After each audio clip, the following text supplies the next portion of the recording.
Dans le fond, pour moi, l'art ou même la créativité, ce serait, peu importe la situation, d'essayer de faire autrement de ce qui se fait habituellement.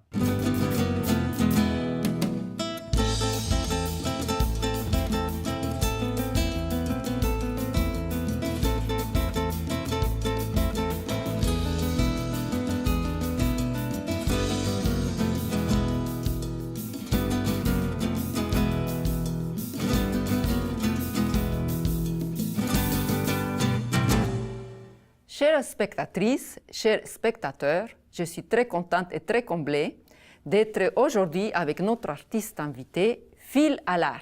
Bonjour Phil, merci d'avoir accepté notre invitation. Merci, bonjour. Donc, on plonge directement sur ton objet. Qu'est-ce que tu nous as apporté comme objet? Et pourquoi? C'est quoi? J'ai apporté une boîte qui contient des tranches de pancartes électorales que j'ai saisies au vol.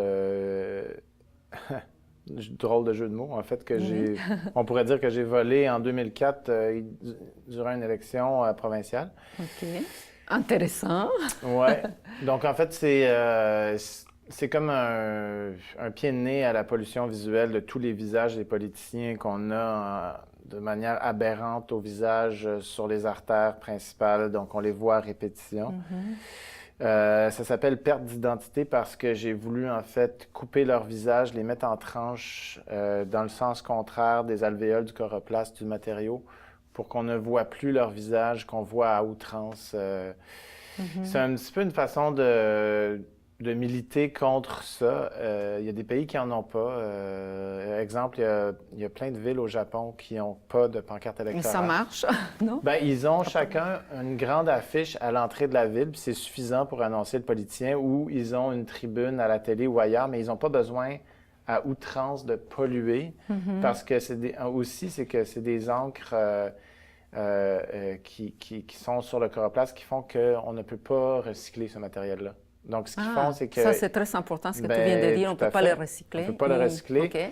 Donc, ils les prennent, mais ils vont les donner dans des écoles pour faire des bricolages ou quoi que ce soit, mais on s'entend que c'est une fine portion. Le reste, c'est malheureusement... C'est à la poubelle. C'est dans les matériaux non triés dans les sites d'enfouissement. OK. Bah, il faut dire que tu es un artiste visuel avant tout. Donc, tu as fait quand même, tu as étudié à l'université à l'UQAM, tu as un bac en design graphique. Ouais. Mais comme tu m'as dit, tantôt, tu as classé plus comme artiste environnemental. Ouais. Explique-moi ça, est-ce que ça te gêne d'être classé, pas du tout, non. J'ai fait quelques installations éphémères d'envergure qui m'ont donné ce titre-là. J'ai été étiqueté un peu artiste environnemental, notamment avec l'installation de Plastique et d'Espoir au Centre Eaton, où j'avais recyclé 85 000 bouteilles d'eau, qui était en fait la consommation hebdomadaire québécoise de bouteilles d'eau. Donc, suite à ça, j'ai fait une installation aussi de pancarte électorale se perdre avec les pancartes électorales aussi qui parlaient de pollution visuelle, mais en grand nombre aussi. J'ai fait une installation manifestive pour la grande conférence de l'ONU. Mon fil d'Ariane, c'est les arts visuels, c'est l'assemblage, l'accumulation, le nombre. Mais quand même, je trouve important quand même ton travail et des personnes comme toi qui s'intéressent à l'environnement quand même, que c'est pas tout comme tu viens de le dire. Mais à travers l'art, c'est comme ça passe plus doux, je trouve, parce que parfois on n'a pas la conscience malheureusement. Et à travers l'art, je trouve que ça permet de conscientiser. Donc, je trouve ton travail excellent et continue. Merci. Pourvu qu'il y a plus de belles idées comme toi là, que ça tienne comme ça. Et puis parle-moi justement, qu'est-ce que ça t'a apporté? L'effet d'avoir pris des cours comme ton baccalauréat à l'université, à l'UQAM, dans ta trajectoire comme artistique? Ben, c'est sûr que j'ai souvent un peu le syndrome de l'imposteur parce que j'ai pas étudié en art visuel. Donc, mais je pourrais pas dire que je suis autodidacte non plus parce que c'est sûr que en design graphique, on apprend beaucoup de disciplines qui sont très Relié aux à arts l'art, de toute visuels, façon. Oui, la photographie, la typographie, l'illustration. il y a beaucoup d'art là. C'est pour ça que je ne le comprenais pas dessin. quand j'avais lu que Ben, c'est quelque tu chose te qui est très considérais... québécois culturellement. Je pense que le design n'est pas perçu comme une forme artistique comme il peut l'être en Europe. En Europe, le design, que ce soit industriel ou graphique, est plus près, tu sais, je pense à la Des arts, Hollande ou à oui. la Suisse ou Oui. à l'Italie notamment, où le design est très ancré dans les arts visuels. Mais ici, c'est Oui. pas vraiment... Ouais, l'architecture un peu L'architecture aussi. ouais. Et justement, tu as étudié avec des profs qui étaient dans l'école Bauhaus. Bauhaus, Qu'est-ce que c'est c'est? des influences très fortes du Bauhaus, là, comme j'avais comme professeur Frédéric Metz, mais Angela Graus aussi, qui est artiste, photographe, mais qui enseigne à la typographie. Michel Lemieux, qui est très grande illustratrice. Nelly Wilkinson, grand nombre, Tu vois, c'est quand même des artistes, je trouve. Et puis, tu es un artiste, je trouve. C'est l'art que tu as fait à travers les designs graphiques. Oui, bien c'est sûr qu'on nous inculque des valeurs de relier au message très fortement à l'université, mais concrètement, les gens qui sortent avec un bac en design graphique, c'est pour faire du graphisme. Et puis, c'est malheureux que tous les sujets, que ce soit justement à caractère social ou très culturel, malheureusement, sur le marché du travail, ben tu vas faire des dépliants ou tu vas commencer par faire autre chose. Si tu es chanceux ou si tu t'acharnes, tu peux pousser sur du contenu. Mais pour moi, le tremplin vers les arts visuels, c'était de garder le contenu avec la forme. Donc, d'avoir les outils que j'avais pour m'exprimer, mais avec un contenu qui soit plus intéressant. Donc, un chemin plus difficile, je dirais, là, parce que déjà, il y a un très grand nombre d'artistes qui sont formés En art visuel, justement, à et l'UQAM, toi? à Concordia, Oui. en art visuel. Mais de toute façon, c'est un chemin qui n'est pas facile. Donc, Mais tu es là, tu existes et tu es là et je tu suis vas assis être... ici devant toi en ce moment. Je Et suis tu es là et tu présent. as plein de projets aussi Voilà. à concrétiser aussi. Justement, parle-moi des matériaux. Est-ce que c'est, comment dire, c'est les matériaux qui t'ont choisi et après tu fais ton projet ou c'est les projets? Comment ça se passe? Ben, c'est intéressant, oui. Ça peut arriver que le matériau me choisisse en ce sens que par inadvertance, je suis sur un projet, puis j'ai une idée où j'ai des objets qui traînent, qui vont m'amener à penser à... Ben, l'exemple de la caisse de lait, j'avais un projet à faire avec Oui, ça, ça, mais c'est intéressant. c'est avec mon comparse qui est architecte, justement, Justin Duchesneau, avec qui j'ai fait 5-6 grandes installations. Ben, ça s'est dérivé vers d'autres objets parce que la caisse de lait a des symboliques tellement sociales, pratiques, industrielles, même patrimoniales. En tout cas, je pourrais délibérer là-dessus, mais ce qui fait que j'ai eu 5-6 projets qui se sont dérivés à cause de toutes ces raisons-là. Et puis, mais c'est sûr que des matériaux qui ont des empreintes écologiques un petit peu questionnables, ça fait partie de ma démarche. Les barils de pétrole, les pancartes électorales, les sacs de plastique.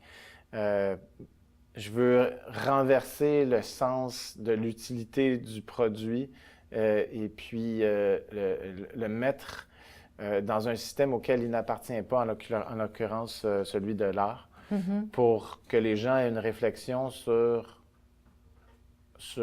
autre chose que la fonction première de l'objet. Et puis... C'est bon ça. Et l'aspect social aussi, l'aspect activiste que tu as. Tu es un activiste aussi du cœur, non? Pas vraiment, non. Je dirais que j'ai pas cette fibre activiste, mais je respecte beaucoup ceux qui l'ont, puis je vais me joindre à ceux qui l'ont. Parle-moi justement, tu me parlais des personnes, les vélos, que ça fait longtemps que tu avais... Des gens comme l'ATSA, justement, l'Action terroriste socialement acceptable, Pierre-Allard Anirois, c'est des gens qui sont, eux, des vrais activistes, artistes qui rassemblent, qui sont très rassembleurs. Ça, c'est un exemple de gens avec qui je vais m'acoquiner, justement, pour faire des installations ou parler ou aller dans ce sens-là, parce que c'est très noble comme message. À l'état d'urgence pour l'ATSA, ils ont invité grand nombre d'artistes, puis j'ai construit un vélo pour un itinéraire. C'est fantastique. Ouais, Félicitations. un vélo qui se déployait avec une tente derrière. Donc, il s'en est servi pendant 1 an. Il pouvait coucher à l'intérieur. Il y avait des caissons pour mettre ses bouteilles et tout ça, pour mettre ses vêtements. Je dirais que c'est un projet un petit peu qui était peut-être en marge de ce que je fais, mais j'aime bien ce genre de projet, justement, qui me sort de ma zone pour m'amener ailleurs. Aussi, j'ai fait des affiches de films sociétals, comme Chercher le courant, peut-être que tu as entendu parler. C'était un film qui parlait de la destruction de la Romaine. C'est 2 amis réalisateurs à moi qui ont... donc, j'ai fait l'affiche, le logo, tout ça. Aussi... À Verdun, on parlait le mural que tu avais fait aussi. La murale avec Rhodsworth, alias Peter Gibson, parlait aussi d'environnement à un autre Niveau, échelle. Les animaux plus. Oui, ben en fait, c'est des espèces en voie de disparition qui sont appliquées en transparence sur le mur avec une pluie numérique. Mais sinon, moi, concrètement, dans les dernières années, ça a été le parasitage architectural, puis un corpus d'œuvres qui s'intitule Télescopage, en fait. J'ai fait un film avec une série de voitures qui tombent en domino. Oui, j'ai vu ça aussi. J'ai récupéré de ce concept-là des captations vidéo, mais aussi des objets comme des pare-brises de voitures, des sacs gonflables. Toujours pour faire réfléchir aussi. Hein? C'est très concret, en fait. C'est que dans la chute des voitures, qui est symbolique, mais aussi qui est concrète, la chute du dogme, le questionnement évidemment, sur l'avancée technologique qui commence à devenir un fléau. Oui, mais j'essaie de faire attention je veux pas que ce soit moi qui mette un sens critique. Je veux que ce soit les gens qui observent ce que je fais puis qui aient leur propre réflexion qui soit complètement multiple. Ça, tu les laisses, les choix finaux, la réflexion finale. C'est très délicat de commencer à critiquer quoi que ce soit, même si souvent on a envie, puis c'est complexe, c'est des enjeux complexes. Je veux pas le faire de manière simple ou... Je trouve que l'art conceptuel nous permet justement de jouer sur une fine ligne entre la signification concrète d'une installation et toute la signification qu'elle peut porter de par la manière qu'elle est construite ou exposée ou installée. Et combien de temps ça peut te prendre? Je sais que c'est difficile, ça dépend des projets, j'imagine, mais environ combien de temps ça peut te prendre pour finir une installation? Il y a des projets qui peuvent se faire rapidement, mais habituellement, c'est toujours relié soit à des expositions ou soit avant, c'était plus des manifestations ou des événements ou dans le cadre d'une biennale. Alors, il y a des installations que j'ai refait comme forêt avec les palettes de bois, mais c'est sûr qu'il y a l'accumulation, il y a la rencontre avec les gens, l'aspect social. C'est souvent une aventure sociologique. Quand je ramassais les caisses de lait, j'allais dans les anciennes laiteries. Très intéressant. Pour rencontrer les gens parce que je ramassais des caisses de couleur, parce que maintenant toutes les caisses sont noires. Donc, j'allais dans les anciennes laiteries, j'apportais des caisses noires, je les échangeais avec eux. C'est la prémisse de toutes mes installations, c'est d'accumuler, c'est le nombre en fait. Puis souvent dans la description de mes œuvres, je vais écrire 685 caisses de lait ou 85 000 bouteilles d'eau ou 800 palettes. Pour donner une idée de tout cela qu'on consomme, encore une fois, c'est le geste global, que la planète. Et puis l'art public aussi, tu fais de plus en plus l'art public maintenant? Tranquillement. Ça s'en vient plus, c'est plus en plus. C'est en lien naturel. J'ai l'habitude de travailler avec de grandes dimensions, mais c'est une autre portée, l'art public permanent. C'est des enjeux de pérennité. Il faut que ça dure dans le temps aussi. C'est comme une autre discipline, c'est comme le 200 mètres. Là, tu sais, là, quand tu cours le 100 mètres, il faut que tu aies une autre façon de... Mais je veux essayer de garder l'esprit critique aussi près de moi. Puis ça me fait encore demander aux gens quand je suis à l'épicerie pourquoi ils prennent un sac de plastique pour...